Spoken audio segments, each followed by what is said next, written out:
Assalamualaikum warahmatullahi wabarakatuh. Halo anak-anak semua, kembali lagi bersama Ibu Ica di sini. Nah, kali ini kita akan mempelajari materi tentang klasifikasi dikotom dan kunci determinasi.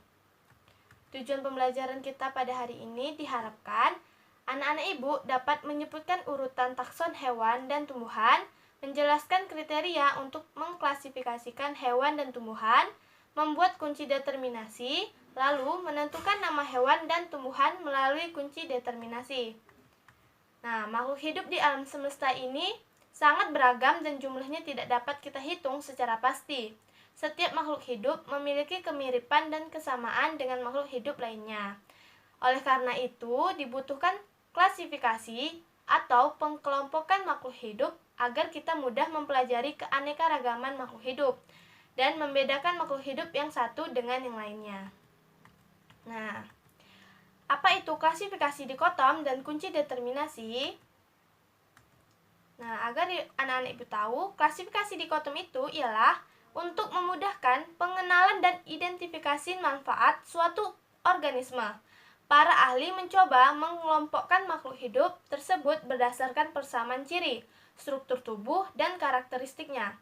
Nah, kegiatan pengelompokan spesies tersebut dinamakan dengan klasifikasi. Adapun tujuan pengklasifikasian makhluk hidup sebagai berikut. Yang pertama, mendeskripsikan ciri-ciri makhluk hidup untuk membedakan tiap-tiap jenis agar mudah dikenali. Yang kedua, mengkelompokkan makhluk hidup berdasarkan ciri-cirinya. Nah, yang ketiga, mengetahui hubungan kekerabatan antara makhluk hidup. Lalu yang terakhir, mengetahui evolusi makhluk hidup atas dasar kekerabatannya. Selanjutnya, urutan takson makhluk hidup. Nah, di sini ada hewan, di mana hewan itu pertama yang paling tinggi yaitu adalah kingdom atau kerajaan. Yang kedua ada filum. Yang ketiga ada kelas atau kelas. Lalu ada ordo atau bangsa, ada famili atau suku, genus atau marga, spesies atau jenis. Nah, begitupun dengan tumbuhan. Sama, hanya membedakannya itu pada divisi dan filum. Kalau hewan menggunakan filum, sedangkan tumbuhan menggunakan divisi. Ada 4 kriteria klasifikasi tumbuhan. Yang pertama, organ perkembangbiakannya, apakah dengan spora atau bunga. Yang kedua, habitatnya apakah berupa pohon, perdu, atau semak. Yang ketiga, bentuk dan ukuran daunnya. Yang keempat, cara berkembang biak apakah dengan seksual atau generatif, atau aseksual atau vegetatif. Nah, selanjutnya, adapun 3 kriteria klasifikasi pada hewan. Yang pertama, saluran pencernaan makanan. Hewan tingkat rendah biasanya belum mempunyai saluran pencernaan. Nah, sedangkan hewan tingkat tinggi, dia sudah mempunyai lubang mulut, saluran pencernaan, dan anus. Yang kedua ada kerangka. Apakah kerangka di luar tubuh atau di dalam tubuh?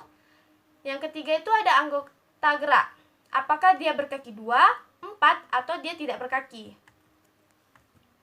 Selanjutnya, sistem klasifikasi makhluk hidup. Nah, makhluk hidup diklasifikasikan berdasarkan persamaan dan perbedaan ciri atau sifat yang mudah diamati, serta melalui hubungan kekerabatannya. Ciri yang mudah diamati antara lain bentuk tubuh, ukuran tubuh, dan alat reproduksi. Dalam melakukan klasifikasi tersebut, makhluk hidup dikelompokkan dalam suatu kategori tertentu secara bertingkat yang disebut dengan takson. Nah, makin tinggi tingkat taksonnya, makin sedikit pula persamaan ciri yang dimiliki anggota-anggotanya. Di sini ada kingdom atau kerajaan, contohnya seperti Animalia. Lalu filum, Chordata atau hewan bertulang belakang. Maaf sebelumnya, ini contoh pada ayam peliharaan ya. Nah, Ibu ulangi, kingdomnya itu Animalia, filumnya itu Chordata atau hewan bertulang belakang, kelasnya itu Aves yang bertulang belakang bersayap, lalu ordo atau bangsanya itu adalah Galliformes atau merupakan ordo burung.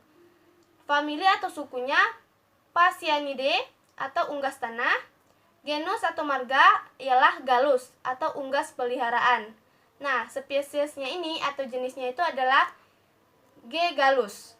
Subspesiesnya adalah G. gallus domesticus atau ayam peliharaan. Nah, nama trinomialnya itu adalah Gallus domestica. Selanjutnya, pemberian nama ilmiah. Pemberian nama ilmiah makhluk hidup ini dikenal dengan binomial nomenklatur. Nah, binomial nomenklatur ini artinya pemberian nama ilmiah makhluk hidup dengan dua kata.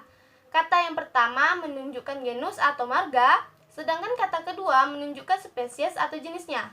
Ketentuan yang harus dipenuhi dalam menulis nama ilmiah makhluk hidup adalah sebagai berikut.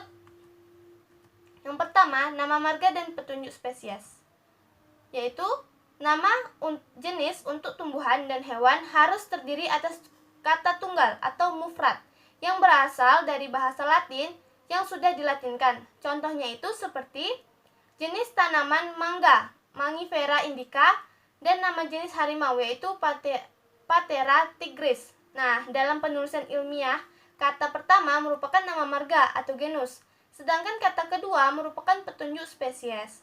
Huruf pertama ditulis dengan huruf besar atau kapital dan dicetak miring. Adapun nama petunjuk jenis seluruhnya menggunakan huruf kecil. Nah, selanjutnya setiap nama jenis atau spesies itu makhluk hidup ditulis dengan huruf cetak miring atau digarisbawahi agar dapat dibedakan dengan nama atau istilah lain. Yang kedua, contohnya itu Mangifera indica, tanaman mangga.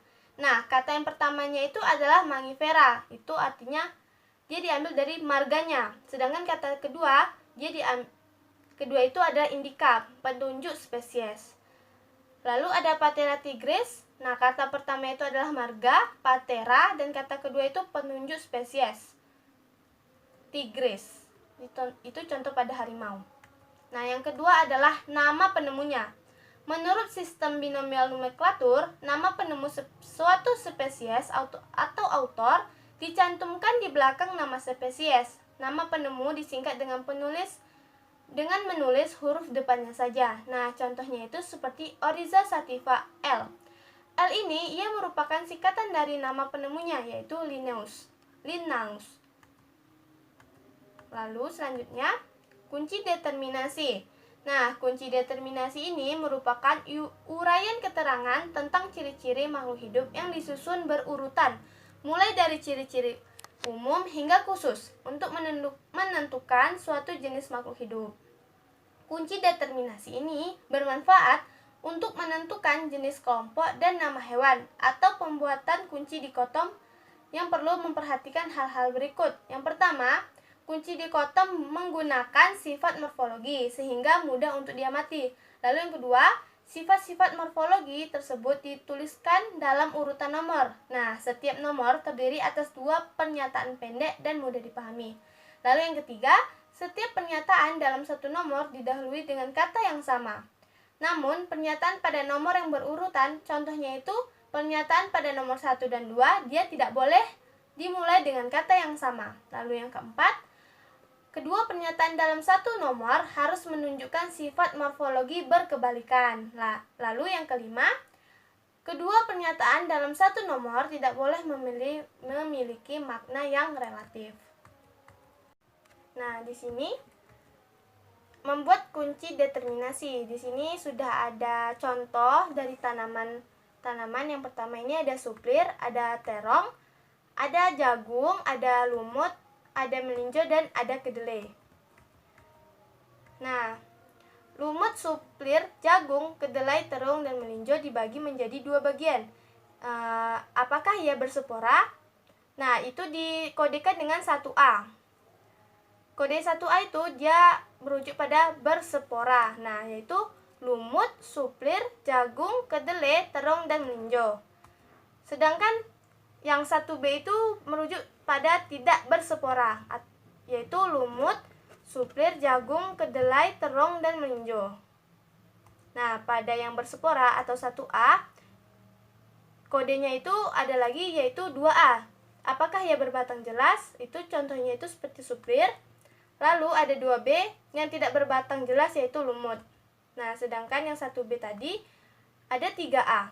Nah, 3A ini dia bertanya apakah dia berbiji tertutup. Nah, yang berbiji tertutup itu kalau dilihat dari ciri-cirinya itu yaitu jagung, kedelai, dan terong. Lalu yang 3B ini berbiji terbuka itu ialah melinjo. Nah, selanjutnya pada 3A yang berbiji tertutup itu dibagi lagi menjadi 4A, yaitu berkeping 2. Nah, yang berkeping 2 itu ialah kedelai dan terong. Lalu yang B4 yang berkeping 1 ialah jagung. Nah, dibagi lagi menjadi 5A. 5A itu ialah berbunga kupu-kupu, bentuk dari daunnya, bentuk dari bunganya. Nah, berbunga kupu-kupu itu ialah kedelai. Lalu, sedangkan 5B itu berbunga trompet, yaitu terong. Nah, lumut memiliki kunci determinasi 1A dan 2B. Mengapa? Karena lumut itu ia berspora, jadi kuncinya itu ialah 1A. Lalu, pada 2A itu berbatang jelas lumut tidak memilikinya. Jadi, lumut itu ialah 2B, karena dia tidak berbatang jelas. Lalu contohnya lagi, suplir. Ia memiliki kunci determinasi A1 dan 2A. Mengapa? Karena lumut itu kodenya, maksud ibu, suplir itu kodenya ialah 1A. Dia berspora. Lalu dan 2A. Karena ia berbatang jelas atau suplir. Makanya dia jadi 2A. Contohnya lagi ada jagung memiliki kunci determinasi ialah IB, 3A, dan 4B. Maksud ibu 1B, 3A, dan 4B. Nah, mengapa? Karena jagung itu dia tidak berspora, makanya dia 1B. Lalu, kenapa ia 3A? Karena ia berbiji tertutup, jadi kodenya ialah 3A. Lalu, 4B, karena ia berkeping 1. Selanjutnya, kedelai. Nah, kedelai itu kunci determinasinya ialah 1B, 3A, 4A, dan 5A. Mengapa? Karena kedelai itu dia tidak berspora, makanya diberi kode ialah 1B. Lalu dia berbiji tertutup, kodenya ialah 3A dan 5A, karena ia memiliki berbunga kupu-kupu. Baik, selanjutnya terong. Nah, terong ini ia memiliki kunci determinasi yaitu 1B, tidak berspora. Lalu 3A yang berbiji tertutup. Lalu 4A berkeping 2 dan 5B. Ia memiliki berbunga trompet. Nah, lalu yang terakhir ada melinjo, di mana melinjo itu 1B dan 3B. Dia tidak berspora dan berbiji terbuka. Baik, sampainya kita pada akhir materi. Nah, di sini ada kesimpulan pembelajaran kita pada hari ini, yaitu klasifikasi makhluk hidup adalah suatu cara mengelompokkan makhluk hidup berdasarkan kesamaan ciri yang dimiliki. Nah, tujuan mengklasifikasi makhluk hidup adalah untuk mempermudah mengenali, membandingkan, dan mempelajari makhluk hidup. Ilmu yang mempelajari tentang pengelompokan makhluk hidup disebut dengan taksonomi. Nah, tingkatan kelompok makhluk hidup yang anggotanya banyak memiliki persamaan ciri yang disusun dari tingkat tinggi ke rendah namanya ialah takson. Urutan takson pada makhluk hidup yaitu kingdom, divisi atau filum, kelas, ordo, suku, marga, dan jenis. Nah, kunci determinasi merupakan suatu kunci yang digunakan untuk menentukan filum atau divisi, kelas, ordo, famili, genus, dan spesies. Dasar yang dipergunakan kunci determinasi ini adalah identifikasi dari makhluk hidup dengan menggunakan kunci dikotom. Baik, terima kasih anak-anak ibu sudah menyaksikan video pembelajaran pada hari ini. Ibu akhiri dengan wabillahi taufiq wal hidayah. Wassalamualaikum warahmatullahi wabarakatuh.